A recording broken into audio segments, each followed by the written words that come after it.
Helo, Tom dwi, a dwi newydd raddio efo gradd Ffrangeg o Drama yma ym Mhrifysgol Aberystwyth.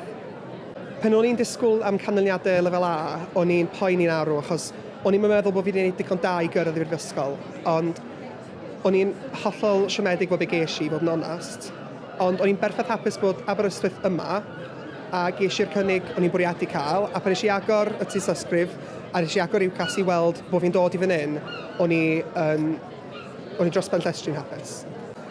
Mae'n teimlo'n anhygoel i fod yn graddio heddiw. Mae wedi bod yn fraint ac yn anrhydedd cael bod yma yn Aberystwyth, a ar ôl 4 mlynedd o waith caled iawn, sefyll yn fan hyn, does na'n teimlad gwell o gwbl. Ar ôl gadael Aberystwyth, dwi'n bwriadu dod nôl. Ym mis Medi, dwi'n bwriadu dilyn cwrs TAR a dod yn athro Ffrangeg a theatr, achos bod Aberystwyth yn cynnig yr union cwrs dwi'n bwriadu dilyn fel nes i, fel israddedig, a wedyn, wel ymlaen â ni y dyfodol, de. I rywun sy'n meddwl am dod i Aberystwyth, y peth gorau allai wneud yw gwnewch hynny. Mae Aberystwyth yn amazing o le.